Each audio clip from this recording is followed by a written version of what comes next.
Pour cette première séance de webinaire pour 2026. Donc, tout d'abord, je vous adresse mes meilleurs vœux pour cette année 2026, particulièrement pour celles et ceux que je n'ai pas encore croisés. Donc, je suis Lucille Ottolini, je suis sociologue et psychologue, et puis je suis la coordinatrice scientifique du projet REJAZ, dont l'acronyme signifie Recherche Action Inclusive pour les jeunes en situation de handicap confiés à l'aide sociale à l'enfance. Le projet de recherche exploratoire REJAZ est mené par un consortium de laboratoires de recherche publics, parmi lesquels le LISE au CNAM, que Serge tu représenteras aujourd'hui, et puis le CEREV à l'UNICAN, deux bureaux d'études à but lucratif limité, le LEPI, qu'Aude et Chloé représentent aujourd'hui, et CRAC, qu'Alexandra et moi représentons aujourd'hui, en partenariat avec deux départements, de l'Ain, dont j'ai cru apercevoir des représentantes, et puis de la Haute-Marne, dont je n'ai pas encore vu s'il y avait des représentantes aujourd'hui. Donc ce projet de recherche, il a débuté en 2024 et on est désormais donc dans la dernière année avec un événement de clôture qui aura lieu à l'automne 2026. Le projet JAZ, il a pour objectif de documenter et développer les liens sociaux d'attachement des enfants en situation de handicap confiés à l'aide sociale à l'enfance, mais également de développer une méthodologie participative et inclusive pour impliquer des jeunes et des enfants concernés à toutes les étapes de la recherche, dans la perspective d'une meilleure application des déclarations des droits des enfants et des droits des personnes handicapées de l'UNESCO. Le webinaire qu'on anime aujourd'hui, il est à sa 4e séance. Pour celles et ceux que ça intéresse, les précédentes séances sont accessibles en ligne. On remettra dans la conversation tout à l'heure le lien pour les précédentes séances. Et c'est également pour ça que notre session est enregistrée aujourd'hui, justement pour la mise en ligne. Ce webinaire, il est ouvert à toutes et tous et plus particulièrement destiné à des collègues qui sont travailleuses sociales, travailleurs sociaux, professionnels du médico-social, professionnels de santé, chercheurs, chercheuses qui interviennent ou qui se questionnent sur ces sujets. Notre invité de ce jour, vous l'avez compris, est un collègue membre du consortium, Serge.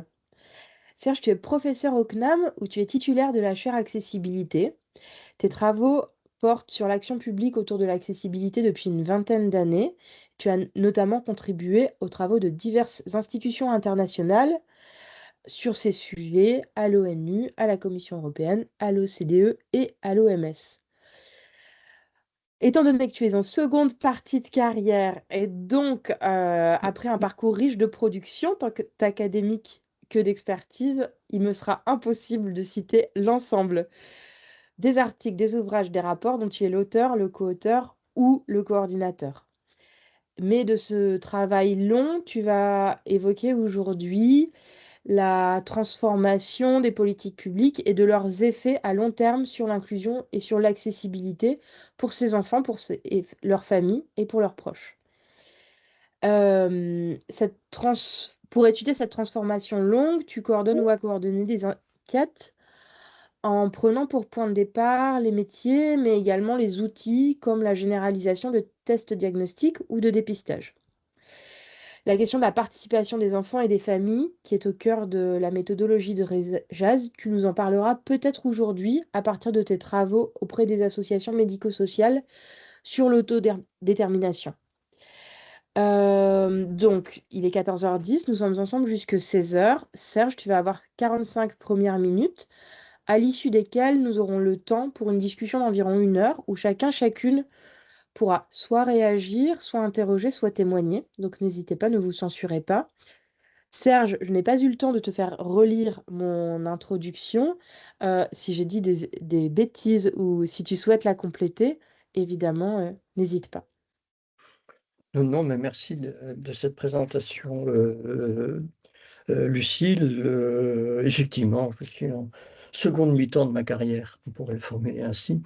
Et il me paraissait intéressant aujourd'hui d'aborder ce qu'on appelle les politiques inclusives au regard d'un travail que j'ai mené il y a quelques années sur les conditions de vie des familles qu'un enfant présentant une déficience parce que souvent, voilà, quand on parle de politique inclusive, on met l'accent sur la nécessité euh, ou l'accès au dispositif de droit commun euh, que l'on oppose à quelque chose qu'on appelle la désinstitutionnalisation.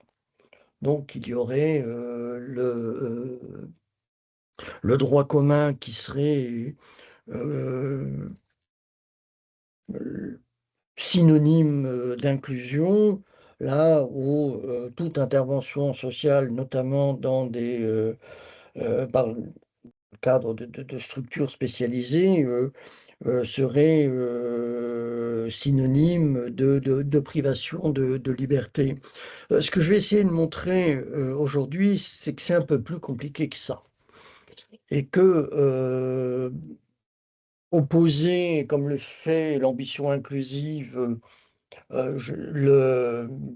l'accès au droit commun ou l'inclusion aux spécialisés, c'est oublier qu'il n'y a pas d'ordinaire sans spécialisé. Et qu'il n'y a pas de spécialisé sans ordinaire. C'est-à-dire que de tout temps, l'accès aux droits des personnes vulnérables a été rendu possible grâce à du spécialisé. Et ce qui me paraît intéressant à souligner aujourd'hui, c'est que, et ce que je vais essayer de démontrer, c'est que ben, les politiques inclusives sont source de servitude au même titre que les politiques précédentes. Alors quand je parle de servitude, je me réfère à l'acception juridique de ce terme qui associe la servitude à un prix à payer au regard d'un droit de passage. Et c'est à ce titre-là que la notion de servitude me paraît intéressante parce que ça permet de relier les difficultés ou les conditions de vie des personnes présentant une déficience, de leur famille, de leur quand, quand je parle de famille, c'est aussi bien des parents que de la fratrie, au prix symbolique que on leur fait, ou au prix symbolique qui accompagne les soutiens et les aménagements auxquels ils ont droit. C'est-à-dire que euh, ce qui est intéressant d'observer, c'est que cette notion de servitude me paraît intéressante parce que elle revient à relier la question des liens d'attachement, tout aussi bien que la question des inégalités, aux, comment dirais-je, aux possibilités données aux enfants de constituer ces liens, au même titre qu'aux possibilités données aux parents de voir leurs enfants autrement qu'handicapés. Et c'est à ce titre-là, si vous voulez, que la notion de servitude invite, un peu comme à la suite d'Emmanuel Renaud ou d'Axel Honneth, à associer les institutions, quelles qu'elles soient, et le travail d'accompagnement réalisé aux, aux formes d'appartenance qui sont signifiées aux personnes accompagnées. C'est-à-dire que ce que montre notamment Emmanuel Renaud, c'est qu'un cadre institutionnel, quel qu'il soit, est révélateur des formes d'appartenance auxquelles peuvent prétendre les personnes concernées et les familles. Ce qui revient à dire que par-delà la dimension technique, il est important de prendre en considération la dimension symbolique qui entoure les pratiques des professionnels. Et pour illustrer un peu le propos, c'est que quand j'ai travaillé sur sur ce qu'on appelle l'annonce du handicap, on pensait avoir affaire à c'est-à-dire on avait demandé aux deux membres du couple de nous indiquer les, les acteurs qui avaient participé au processus d'annonce. Et on pensait avoir affaire euh,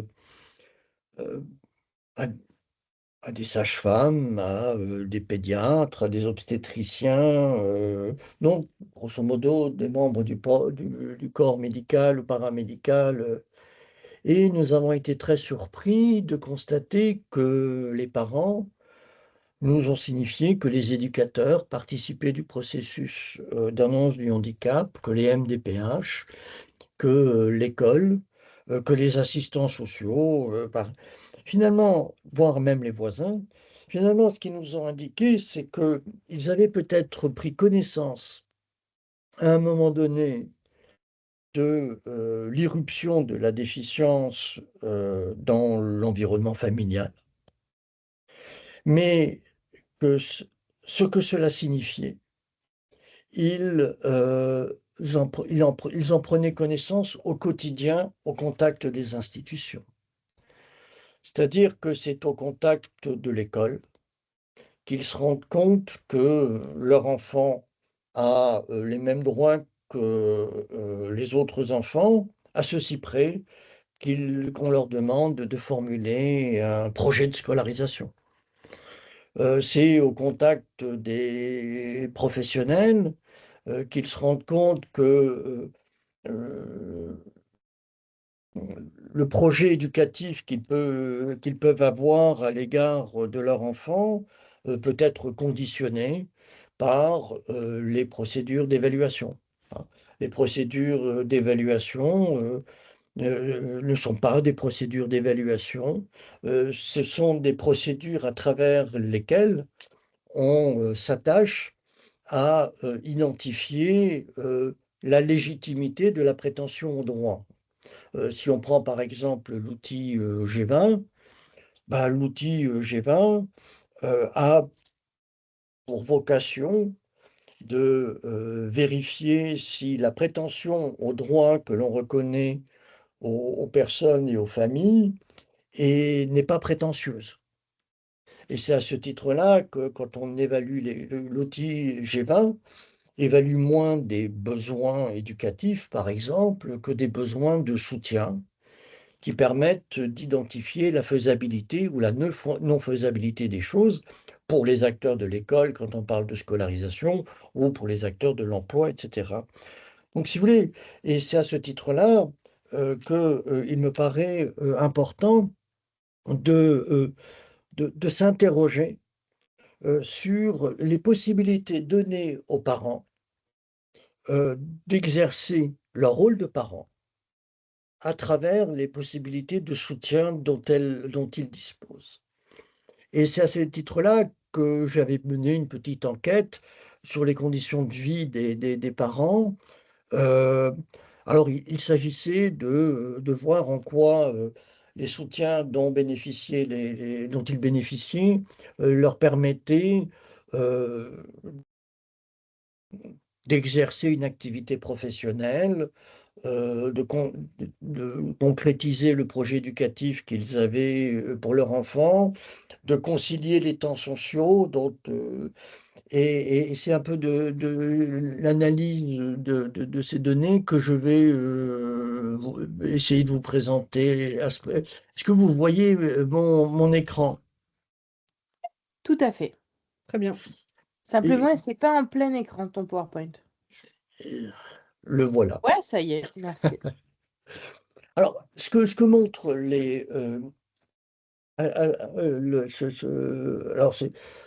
cette schématisation de l'analyse factorielle, c'est que les formes de soutien auxquelles peuvent prétendre les parents et les conditions de vie qui en résultent s'organisent autour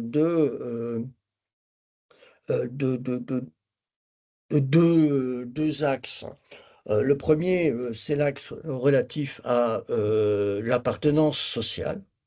C'est-à-dire que l'on oppose le premier axe, il oppose euh, les, les parents à l'extrémité gauche, c'est-à-dire les parents qui euh, sont isolés, c'est-à-dire que c'est des parents qui ne sont pas arrivés à, ou qui ont du mal à concilier euh, vie familiale, vie professionnelle, vie sociale, parce que ce qu'on leur demande, c'est de se centrer sur leur enfant. Et alors, non, j'arrive pas à le baisser, donc il faut que je joue avec le cadre, excusez-moi. Et à l'opposé, les parents dont les contraintes sont liées aux jeunes, aux jeunes adultes. Et ce que montre cet axe, finalement, si vous voulez, c'est que les possibilités à l'heure actuelle pour les parents de concilier les temps sociaux sont largement liées à leur aptitude à s'auto-légitimer. C'est ce que j'ai appelé l'injonction à l'invention de soi. Tout se passe à l'heure actuelle, si vous voulez, comme si les possibilités d'accès au soutien, notamment d'accès au soutien lié au dispositif de droit commun, étaient conditionnées à la capacité d'autolégitimation des personnes concernées et des familles. C'est-à-dire comme tout se passe comme si effectivement euh, ne pouvaient accéder au dispositif de droit commun que celles et ceux qui arrivaient à démontrer le bien fondé de cet accès au droit commun. C'est-à-dire que cette injonction à l'autolégitimation, elle est liée à l'explicitation d'un projet. L'explicitation d'un projet, c'est pas uniquement formuler un projet, c'est ce à travers quoi on va demander, on va organiser le soutien proposé aux personnes et aux parents autour d'un récit de soins. Un récit de soins qui va permettre de donner une consistance à, comment dirais-je, à cette notion de projet que l'on demande d'expliciter aux parents, mais vis-à-vis de laquelle, en tant que professionnel, on est relativement peu clair, ou projet que l'on résume le plus souvent à un projet d'action. En d'autres termes, dites-moi quel est votre projet et je vous dirai ce à quoi vous pouvez prétendre. Hein, et c'est à ce titre-là que, par exemple, le GEBA est intéressant parce que ben, on évalue un besoin de service et au regard de ce besoin de service, on va attribuer à la personne tel ou tel type de soutien, de telle sorte que lorsque les personnes sont en mal de formuler un projet légitime, on estime que les personnes sont en errance ou elles sont en difficulté. Ou à l'inverse, lorsque les personnes ont un projet trop précis, ben, on estime qu'elles ont des difficultés d'adaptation, notamment parce que les personnes sont peu à même de s'adapter aux formes de soutien qu'entendent proposer les services d'accompagnement. Donc cette invention de soins, elle s'organise autour d'une exigence de projet. Exigence de projet qui fait que le projet à l'heure actuelle fonctionne comme euh,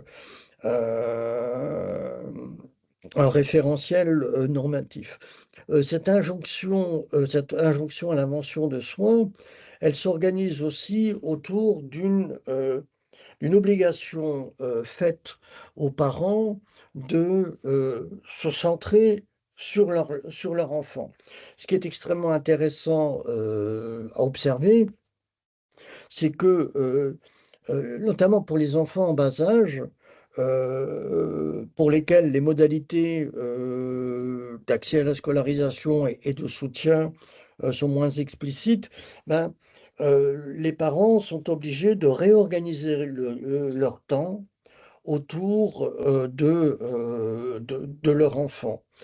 Et ce qui est porteur ou ce qui porte en soi ce qu'on pourrait appeler une circularisation du temps.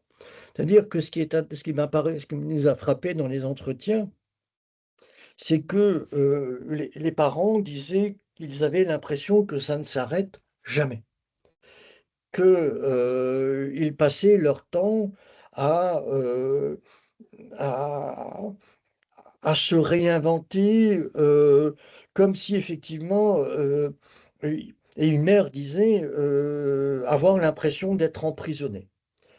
Comme si effectivement cette injonction que l'on fait aux parents de se centrer sur leur enfant euh, conduisait à ce que le temps perde son caractère linéaire pour prendre un caractère circulaire. C'est-à-dire que le temps n'est plus ou perdait tout caractère linéaire et donc prive les parents de la possibilité de s'inscrire dans le temps. Et par exemple, on peut prendre comme exemple ou comme illustration le fait que cette circularisation du temps place les parents dans un rond-point. Un rond-point, on tourne toujours. On peut tourner aussi longtemps qu'on le souhaite. Euh, le seul risque que l'on encourt, c'est d'avoir le tournis. Mais finalement, on est enfermé. Là où, si vous voulez, lorsqu'on se retrouve à un croisement, on est obligé d'avancer, de reculer, d'aller à gauche ou à droite, parce que sinon, on bloque les autres. Et cette circularisation du temps, cette injonction faite aux parents de, euh, de se centrer sur leur enfant, ben, les conduit à avoir l'impression d'être dans un rond-point où ça s'arrête jamais, d'être toujours obligé de recommencer, et les prive des possibilités de penser quelque chose qui est de l'ordre d'une fonction parentale. Puisqu'effectivement, ne pouvant s'inscrire dans le temps, ils ont du mal à imaginer euh, les possibilités éducatives des frères et sœurs. Ils ont aussi du mal à imaginer leur propre maintien dans une activité quelle qu'elle soit. Et il est intéressant d'observer que et c'est des données qui ont été confirmées par une enquête relativement récente de l'adresse, que 50% des femmes euh, quittent leur emploi suite à l'éruption de la déficience dans l'environnement familial. Et dans l'enquête qu'on avait menée, il y a à peu près 25% des hommes qui abandonnaient leurs ambitions professionnelles. Donc, c'est-à-dire qu'effectivement, on est obligé de tout réorganiser autour de l'enfant, avec aussi cette réorganisation autour du rythme de l'enfant conduit à perdre ou à devoir euh, réorganiser son cercle amical et son capital social autour de parents qui ont un enfant présentant une déficience, donc de se couper de ses amis, etc. Parce qu'effectivement, bah, les sujets de discussion sont plus les mêmes, les préoccupations sont plus les mêmes, et par là même, il y a quelque chose qui est de l'ordre d'une déliaison qui s'opère entre les parents et leurs amis. Les sujets le niveau de proximité s'étiolant progressivement. Donc il y a cette circularisation du temps que l'on impose aux parents, circularisation du temps à laquelle s'oppose notamment une diffraction du temps. On s'est rendu compte que l'enquête montrait que lorsque les, euh, les enfants étaient admis, enfin, aller à l'école, etc., euh, on assistait à une diffraction du temps. C'est-à-dire que ce que l'on demandait aux parents, c'était d'articuler les différents temps sociaux, les temps institutionnels. C'est-à-dire qu'un enfant qui va à l'école, je veux dire, le temps de scolarisation euh, est un temps qui se conjugue avec le temps de la rééducation, le temps du soin, donc une multiplicité de temporalités que l'on demande aux parents d'accorder. Et cet accordage des différentes temporalités est rendu particulièrement difficile parce que la disponibilité des soins thérapeutiques n'est peut-être pas, ne concorde peut-être pas avec les rythmes scolaires, etc. Ce qui fait que les parents disaient avoir l'impression non pas d'avoir un enfant, mais d'avoir une pluralité d'enfants disjoints. C'est-à-dire que leur enfant qui est scolarisé, leur enfant qui nécessite des soins de rééducation, leur enfant qui nécessite des soins médicaux, mais ils avaient du mal à voir leur enfant comme étant euh, unique. Ils ramenaient leur enfant finalement au type au type de soutien dont ils bénéficiaient et cette fragmentation du cadre institutionnel de soutien qui caractérise les politiques inclusives conduit à ce qu'effectivement les parents soient confrontés à une diffraction du temps. Diffraction du temps un peu comme lorsqu'on a affaire à un miroir brisé. Lorsqu'on a un miroir brisé, on se voit différemment. Et donc, ce qui fait que cette injonction à l'invention de soi, hein, qui passe par le projet, mais passe aussi par une centration sur l'enfant qui euh, porte en elle une circularisation du temps qui donne l'impression aux parents que ça s'arrête jamais.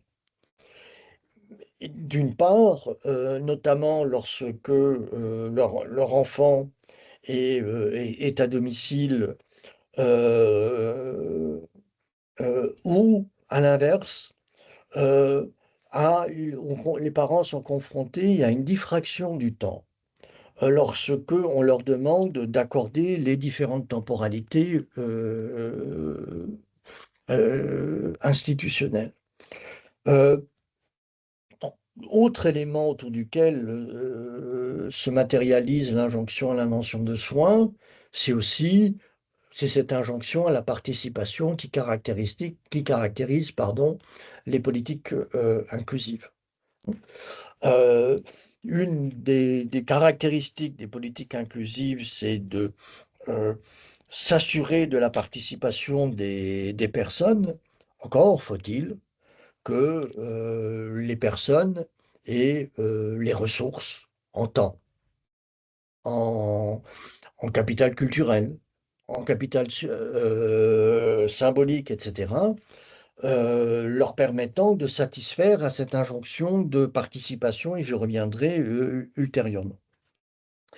Donc finalement, hein, ce qui caractérise la servitude, ou ce autour de quoi s'organise la servitude des parents, notamment dans le cadre des politiques inclusives, c'est cette injonction à l'entrepreneuriat de soi-même, hein. Entrepreneuriat de soi-même qui rend l'appartenance sociale éminemment conditionnelle. Euh, donc le premier axe montre bien que ce autour de quoi se jouent les possibilités d'appartenance sociale des parents, c'est la capacité d'autolégitimation. euh, Là où le second axe, donc l'axe vertical, euh, est renvoie à la prétention, non pas à l'appartenance sociale, mais la prétention à la protection sociale. Et là, le second axe montre que, alors, est-ce que vous voyez tout? Je me demande si vous voyez, bah, Oui, à qu'est-ce que le l'extrême, tout? ouais, à l'extrémité supérieure de l'axe, figurent les parents qui sont confrontés à bon, dont les enfants sont en milieu ouvert. Oui, je pense qu'on le voit. Est-ce que Ouais, vous voyez la même chose que moi? ouais, mais c'est au niveau inférieur. Euh, et où effectivement les parents sont confrontés à ce morcellement institutionnel et comme si effectivement on les enjoignait de s'autoprotéger. On les enjoignait de s'autoprotéger euh, en s'assurant finalement des possibilités de protection conférées à leurs enfants. Et ça, la notion d'autodétermination autour de laquelle on est en train de réorganiser l'action publique me paraît extrêmement intéressante, puisque cela revient finalement à assujettir les possibilités de protection à la capacité de la personne à démontrer qu'elle vaut la peine d'être protégée, d'une certaine manière. C'est-à-dire qu'on va protéger d'autant plus aisément une personne, c'est-à-dire qu'on va soutenir d'autant plus aisément ou d'autant plus fortement une personne qu'elle va démontrer par sa capacité d'autodétermination que malgré euh, euh, l'existence d'une déficience ou l'existence de difficultés, elle dispose néanmoins des ressources lui permettant d'être légitime. C'est ce que disent certains professionnels avec lesquels j'ai eu l'occasion de m'entretenir lorsqu'ils disent ben, une personne qui n'est pas autodéterminée ne peut pas prétendre au droit. Hein. Comme si effectivement l'autodétermination était la contrepartie des droits reconnus aux personnes. Mais cette exigence d'autodétermination revient effectivement à assujettir ce qui fait protection à la capacité d'autoprotection des personnes, c'est-à-dire la capacité des personnes, et notamment lorsque leur enfant est en milieu ouvert, capacité des parents à inventer en permanence, lorsque leur enfant est scolarisé, les conditions de scolarisation et les possibilités de scolarisation. C'est par exemple ces parents qui remplacent l'assistant d'éducation lorsque il est malade. C'est par exemple ces parents qui, préalablement à la rentrée scolaire, rassure les enseignants sur les possibilités de scolarisation de leur enfant. C'est par exemple les parents qui doivent, pour assurer la continuité de la scolarisation de leur enfant, veiller à ce que euh, les enseignants, par exemple, du primaire et du collège, échangent les uns avec les autres. Donc, c'est-à-dire que c'est aux parents de veiller à ce que leur enfant puisse bénéficier des droits et des possibilités de protection afférentes. À l'inverse, lorsque leurs enfants sont en milieu spécialisé, ce qui caractérise la protection, les possibilités de protection auxquelles peuvent prétendre les parents, c'est un assujettissement, pardon, aux règles et au fonctionnement des organisations. Ce qui était intéressant, c'est que les parents, dans les entretiens, n'étaient pas opposés à l'action du spécialisé, et même à ce que leur enfant soit admis en établissement spécialisé. Par contre, ce qu'ils regrettaient de manière relativement forte, c'était de perdre tout contrôle sur le projet éducatif de leur enfant et d'avoir relativement peu d'informations sur le travail réalisé avec les enfants. Donc, ce qui fait qu'à l'heure actuelle, si vous voulez, les politiques inclusives, pour le dire simplement, s'organisent autour d'une part, d'une injonction à l'autolégitimation, démontrer, c'est-à-dire autolégitimation qui consiste à construire ses propres conditions d'appartenance sociale, et une injonction à l'autoprotection qui consiste effectivement à faire en sorte que les formes de protection dont ont besoin leurs enfants euh, soient bien,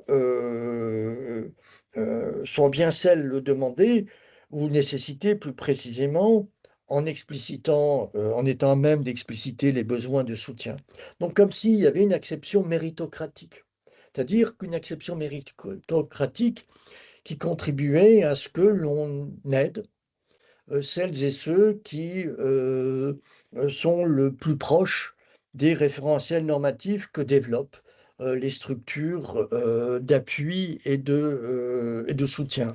Et là, encore un autre exemple, c'est des professionnels avec lesquels je me suis entretenu et dont l'un d'eux disait: ah ben l'autodétermination, c'est très bien parce que l'autodétermination, ou du fait de l'autodétermination, ce sont les parents les personnes qui sont responsables, nous, on n'est plus responsables.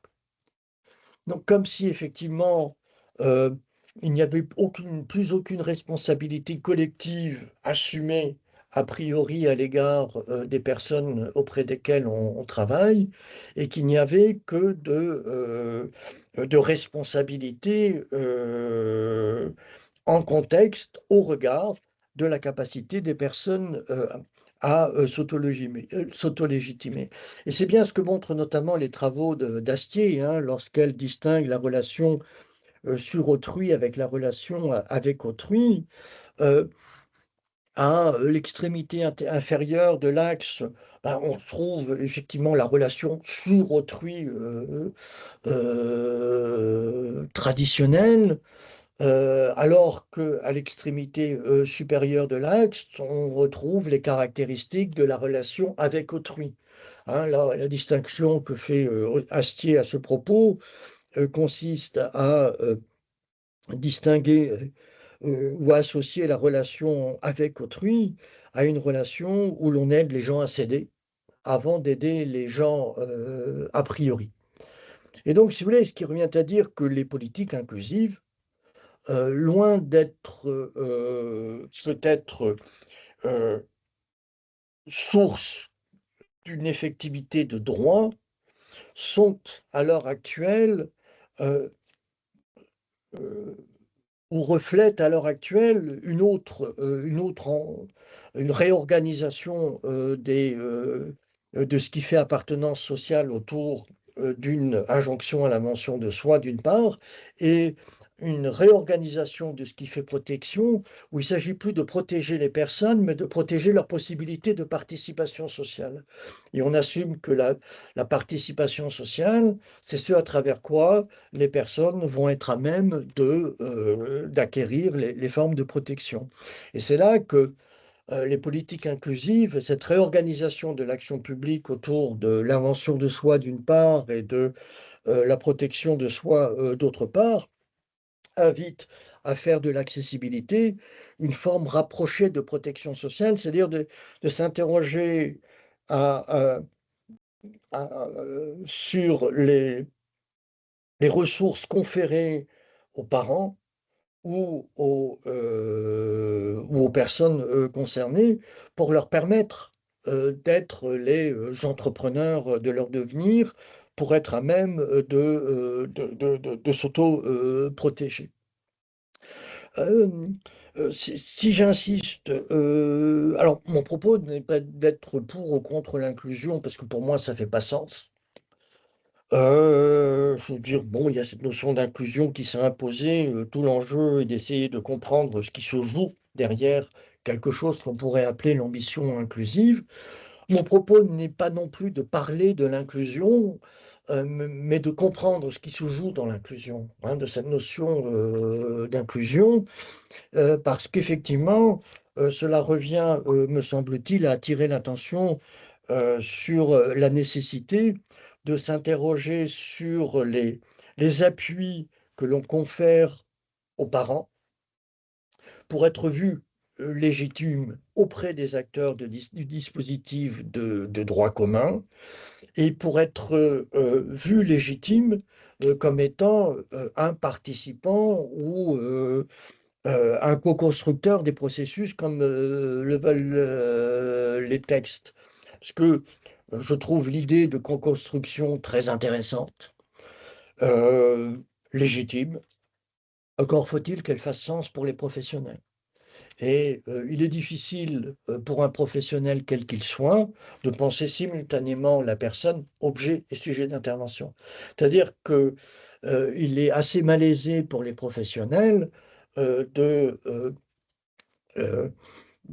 qui n'ont pour information que des données les renseignant sur les impossibilités, le besoin de soutien et les incapacités de la personne. Donc, il est difficile pour ces professionnels de voir les personnes auprès desquelles ils travaillent comme des co-constructeurs légitimes. Mais l'autre élément qui intervient là, si vous voulez, c'est que cette réorganisation de l'action publique et autour de l'injonction à l'entrepreneuriat de soi, hein, ça va plus loin que le gouvernement de soi dont parle Foucault. C'est vraiment être l'entrepreneur de son propre devenir, quoi, hein. Euh, et de l'autoprotection, parce que cette injonction à l'autoprotection, elle suggère quand même que le besoin de protection devient un luxe et que finalement, au sens où sont protégés celles et ceux qui arrivent à démontrer la raison d'être de leur protection autrement que sur le besoin de protection de l'action publique. Et c'est ce que montre le second une seconde analyse factorielle, où on s'est intéressé, si vous voulez, aux, aux possibilités ou aux inégalités auxquelles étaient confrontés ou qui traversaient plus précisément les politiques publiques. Et on s'est rendu compte que ces inégalités s'organisaient d'une part autour du capital temps dont disposaient les parents, et d'autre part autour du capital social. Et ce qui était intéressant d'observer, c'est que le capital économique, le capital symbolique, voire même le capital économique jouait relativement peu. ils n'étaient pas absents, mais c'est des formes de capital qui étaient moins structurantes que le capital temps et le capital social. J'ai encore combien de temps? Ou j'ai déjà dépassé? Il te reste 5 minutes si ma montre est bonne, Alexandra. Ouais, ma montre est bonne. Alors, très brièvement, parce qu'après on peut développer, euh, à, euh, à l'extrémité gauche figurent les parents qui ont pu concrétiser leur choix éducatif et dont le temps n'était pas contraint. C'est-à-dire qu'ils disposaient du temps requis pour veiller à la scolarisation de leur enfant, veiller à ce que leur enfant puisse accéder à l'ensemble des soins, etc.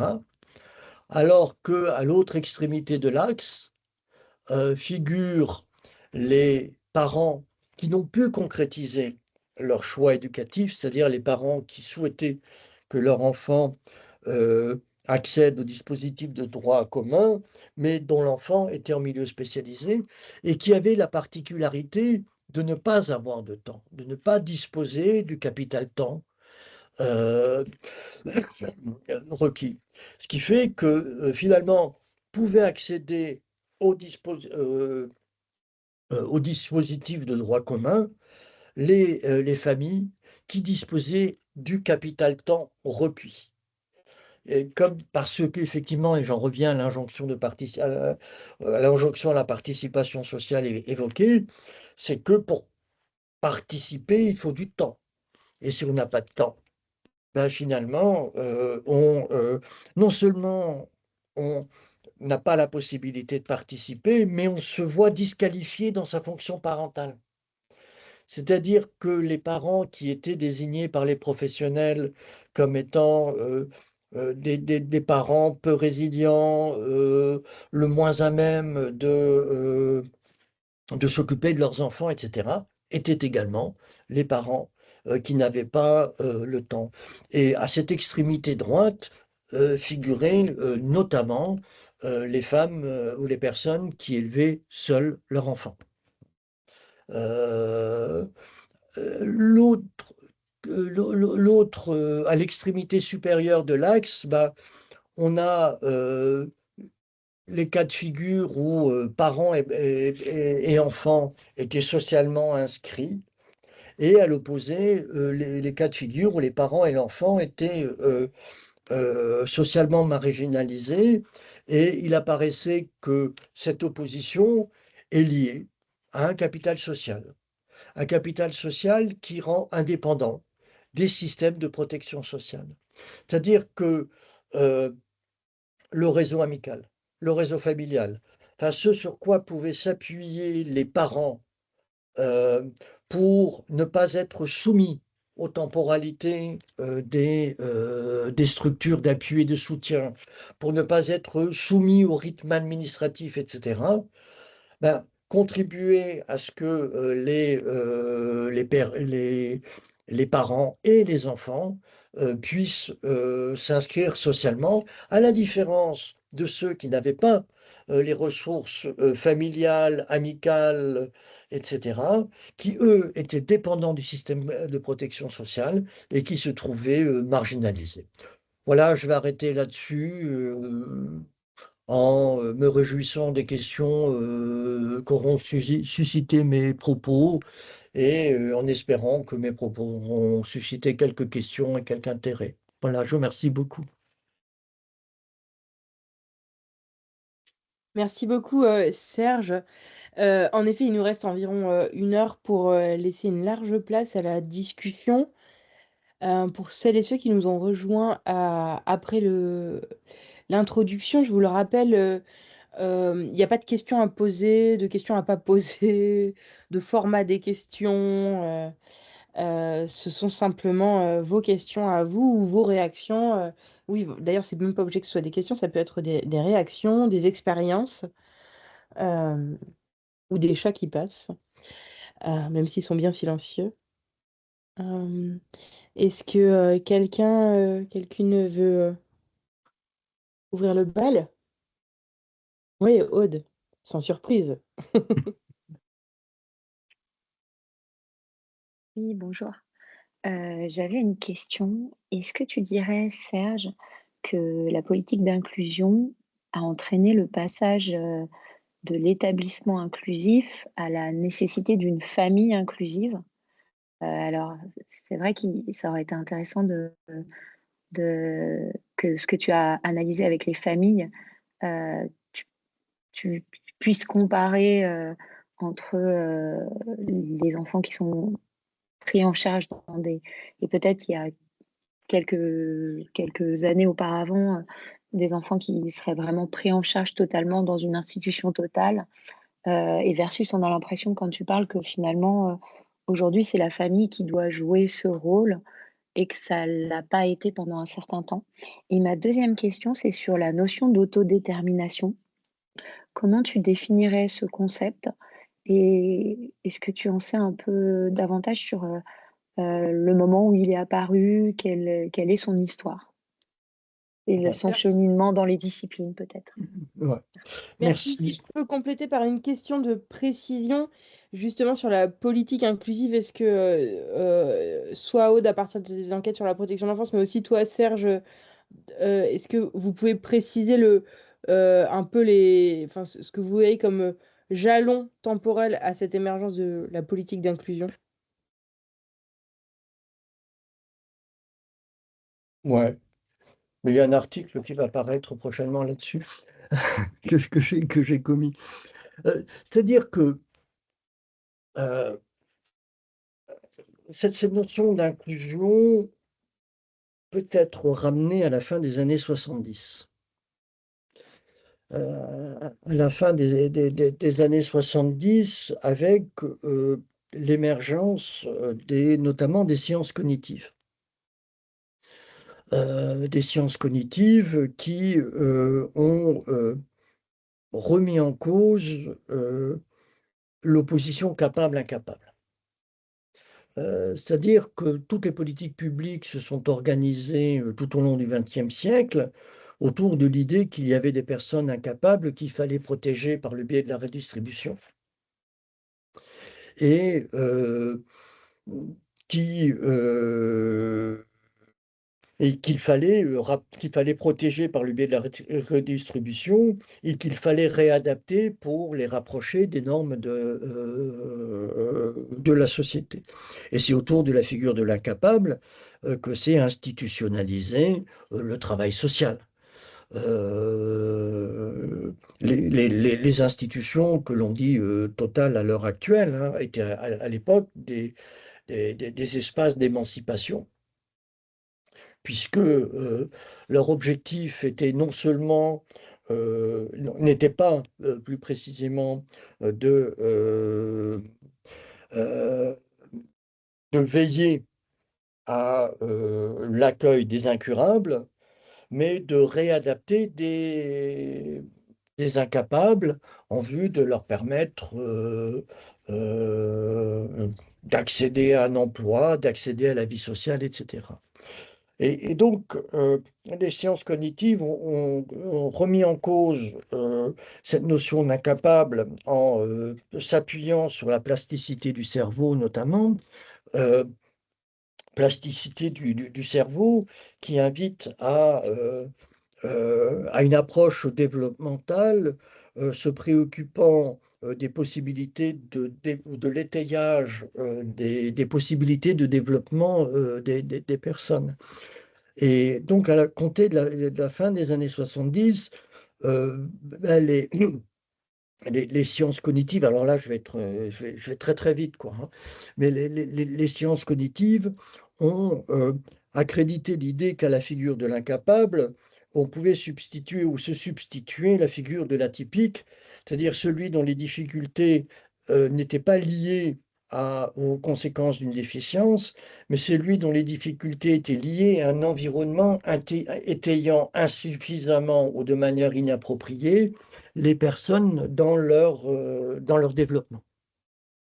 Et c'est à ce titre-là, par exemple, que à compter de la fin des années 70, on trouve un certain nombre de textes de l'éducation nationale invitant à ne pas rapprocher l'intelligence ou ne pas associer l'intelligence à une caractéristique individuelle, mais associer l'intelligence à l'interaction entre des facultés cognitives et puis l'environnement dans lequel se trouve la personne. Et c'est d'ailleurs dans ce cadre-là aussi que s'est organisée la réforme des annexes 24 de 1989. Annexe 24 de 1989, qui demande aux structures sociales et médico-sociales non plus d'accueillir les enfants ou les adultes, mais de leur permettre de concrétiser le choix. Et ce glissement de perspective a contribué à ce que et je viens à ta question, Aude, hein, a contribué à ce que l'ONU, dans le cadre de la décennie des personnes handicapées, réorganise les politiques publiques ou invite à réorganiser les politiques publiques autour des droits humains ou de la concrétisation des droits et non plus autour de la rééducation et de la normalisation des personnes.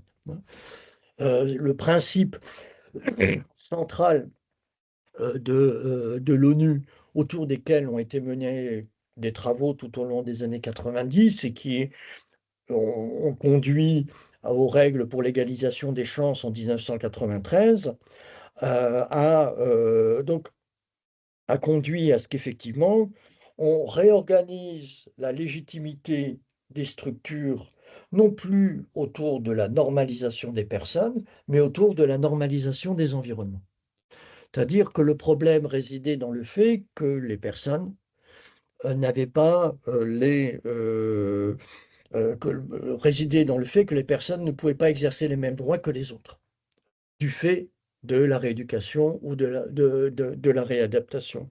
Et c'est ce qu'a repris notamment l'OMS dans sa classification internationale du handicap, lorsqu'elle a remis en cause, ou elle a remplacé la notion d'incapacité par la notion de limitation d'activité.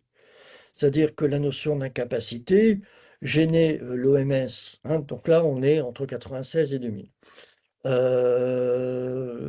L'OMS était gênée par la notion d'incapacité parce qu'elle disait que voilà, évaluer une incapacité se réfère à une activité standard et on oublie qu'une personne peut ne pas réaliser une tâche dans un contexte donné, alors que dans un autre contexte, elle peut réaliser la tâche.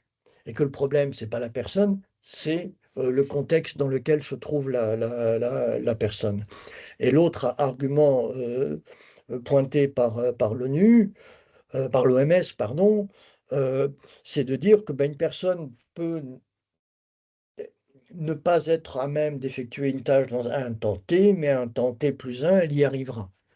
Et donc, elle invite à prendre en considération, ou à donner la priorité à l'environnement, au contexte dans lequel se trouve la personne, et deux, à la temporalité, et s'appuie notamment sur les sciences cognitives. Donc, ce qui fait que la décennie des personnes handicapées a contribué à réorganiser l'action publique autour des droits.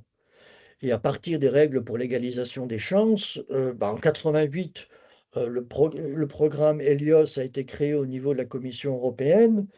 Et Helios signifie lutte contre les obstacles oui, les obstacles à l'inclusion, quelque chose dans ce style-là. Mais c'est bien, ça met l'accent sur les obstacles. Et non, donc on rapporte les problèmes des personnes aux obstacles. On est en 88. En 96, en vertu des règles pour l'égalisation des chances, on inclut le handicap parmi les causes de discrimination. Donc ce qui fait que le problème, ce n'est plus le fait de présenter une incapacité au regard d'une déficience, mais d'être discriminé et du fait d'une déficience et d'être limité dans dans ses possibilités de participation sociale. Et c'est à ce titre-là que l'OMS redéfinit le handicap comme une restriction restriction de participation sociale.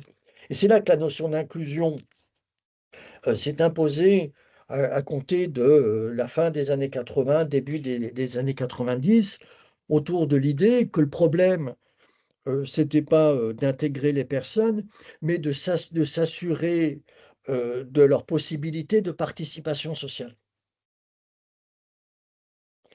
Et c'est à ce titre-là, si vous voulez, que il ne s'agit plus de protéger les personnes, mais de protéger les possibilités de participation sociale.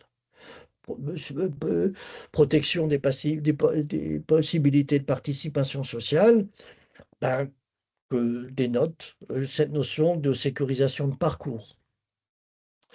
Mais donc, ce qui revient à dire que ce qui était protecteur jusque dans les années 80, hein, le cadre institutionnel de prise en charge, le secteur social et médico-social, ce qui était une solution tout au long du XXe siècle est devenu une partie du problème. Et devenant une partie du problème, on délègue aux familles des responsabilités qui étaient jusqu'alors assumées par l'État. C'est-à-dire que quand on cherche à protéger les possibilités de participation sociale, protéger la participation sociale, ça repose sur d'autres mécanismes de protection que les mécanismes de protection traditionnels, s'organisant autour du service, etc. Ça suppose aussi d'inclure les personnes concernées et les familles. Et c'est là que la question de la sécurisation des parcours repose largement sur la responsabilité qu'assurent les familles. Hein. Cette réorganisation de l'action publique autour de cette individualisation du droit, etc., c'est quand même fin des années 70, début des années 80, c'est la période Thatcher-Reagan. Hein. Et ce que j'avais observé quand j'étais à l'OCDE ou quand je travaillais avec l'OCDE, c'est que les États-Unis étaient d'autant plus présents que dans le soutien à l'inclusion, que les gouvernements conservateurs étaient au pouvoir. Et donc, concernant cette notion d'autodétermination, cette notion d'autodétermination, qui est aussi apparue fin des années 70, début des années 80, autour de la question du libre choix. Autour de la question du libre choix des personnes. Alors, bon, la notion d'autodétermination va un peu au-delà, mais concrètement, plus simplement, l'autodétermination, c'est ce à travers quoi la personne va être à même de pouvoir exercer les choix qui sont les siens, quels qu'ils soient, et d'être respecté dans ces choix. Et c'est là que la notion d'autodétermination est assez caractéristique de la redéfinition de ce qui légitime la relation socio-éducative, puisque celle-ci s'organise moins autour d'une relation sur autrui, donc je décide et je fais à la place de la personne, qu'autour d'une relation avec autrui, c'est-à-dire je fais avec la personne, je respecte ses choix, je l'aide à céder, grosso modo. Mais il y aurait vraiment matière à échanger autour de cela. Hein. Mais c'est bien fin des années 70, début des années 80, au courant des années 80, que se sont opérés ces glissements de perspective.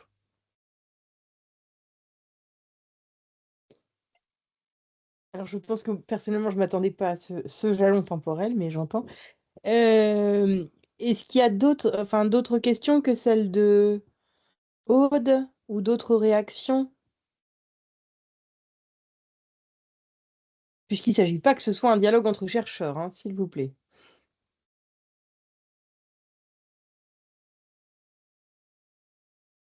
Alors, à propos de la recherche, hein, je veux dire, un élément qui est important, c'est la réorganisation du champ scientifique autour de studies. C'est-à-dire, et notamment les disability studies, quoi, hein. Les disability studies qui, effectivement, euh, euh, font de la discrimination des personnes présentant une déficience l'objet même de leurs travaux. Et comment dirais-je, qui mettent quand même certains raisonnements sociologiques en arrière-plan. Hein, je pense notamment aux approches de Bourdieu, etc., etc. C'est-à-dire qu'on est dans une approche domino-centrée, mais éminemment individualisée. D'accord. Hein, et il y a au Royaume-Uni une alliance objective entre les associations et certains chercheurs, mais les chercheurs étaient des chercheurs concernés. Il n'a pas été le cas en France, c'est ça? Peut-être Alex, Sandra, tu as une question-réaction? Alors moi, j'ai une question pour Serge et une question pour l'Assemblée. Donc la question pour l'Assemblée, en fait, par rapport au début des présentations de Serge, notamment autour des professionnels voilà, qui sont présents et présentes, je me posais la question si justement ces discours autour du temps, du manque de temps, que les familles ont l'impression de jamais s'arrêter, d'être en prison, voilà, ces éléments que Serge a évoqués, si c'est des choses en tant que professionnel que l'on partage dans le sens que l'on entend. Ça, c'était ma première question à destination plutôt des professionnels de l'Assemblée. Et la deuxième, dans une approche collective, je trouve très intéressante voilà, ton approche sous ces axes. C'est très dense, par contre. J'ai noté plein de choses. Je me posais la question du coup de comment est-ce qu'on reformule ou comment est-ce qu'on interroge ces axes avec des enfants confiés à la protection de l'enfance et notamment en famille d'accueil et en foyer où bah, justement l'approche parcellaire de l'enfant, morcelée comme ça, est peut-être d'autant plus prégnante pour les professionnels qui les accompagnent et pour les familles qui sont derrière. Voilà, mais les professionnels peuvent aussi voilà, intervenir sur cette question-là s'ils ont des éléments. Moi, je serais ravie de les partager. Voilà.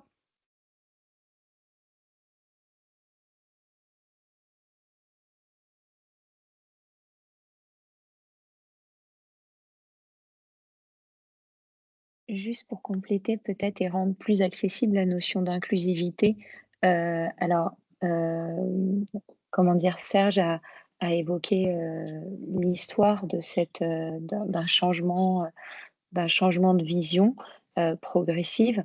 Très concrètement, moi je voudrais évoquer le rapport Pifto, et de manière encore plus concrète, le passage des ITEP, des instituts thérapeutiques, éducatifs et pédagogiques, donc qui étaient, des institutions où moi j'ai eu l'occasion de faire pas mal d'enquêtes en ITEP, dans le Loir-et-Cher plus précisément et donc c'était souvent des châteaux qui avaient été légués par des dames charitables, ou des associations de parents, d'enfants en situation de handicap plutôt de milieu aisé avaient, créé une asso et accueilli, des enfants. Alors des fois c'était avant un sanatorium, des fois avant c'était un bagne pour enfants, tout dépendait, mais c'était des institutions, souvent, éloignées de tout, au milieu de nulle part, où les enfants dormaient en internat, où ils rentraient chez eux, un week-end par, tous les 15 jours, et donc c'est un peu ces institutions que Goffman, décrit dans Asile ou dans Stigmate,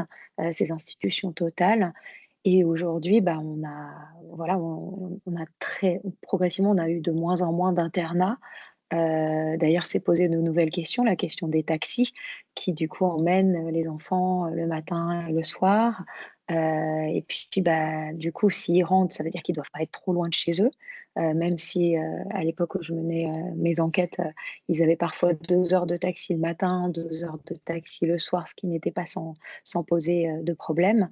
Et l'idée du DITEP, donc dispositif qui n'est plus une institution, qui n'est plus un établissement, bah, il y a ce sujet de la nécessité d'une coordination et puis le sujet de, bah, où finalement l'enfant n'est plus dans un même lieu tous les jours, avec la même équipe et se pose la question de de cette inclusion.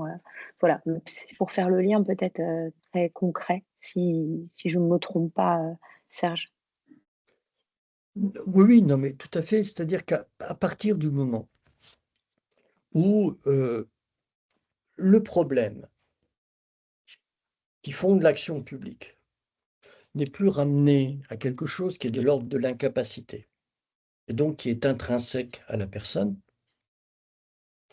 de fait, on redéfinit, enfin, on disqualifie des modes d'intervention au profit d'autres.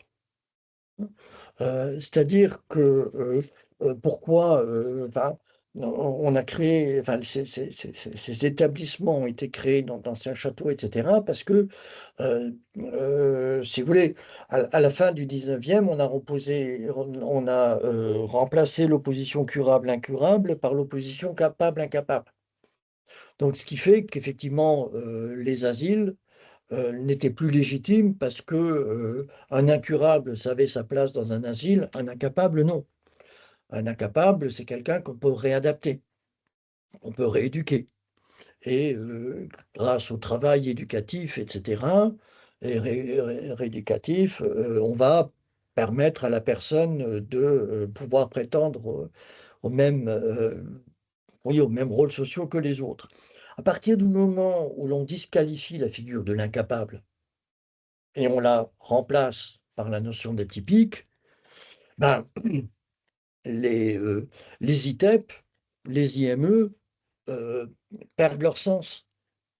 Parce que l'enjeu, et d'ailleurs la notion d'éducation spécialisée a disparu avec la loi de 2005, du 11 février 2005.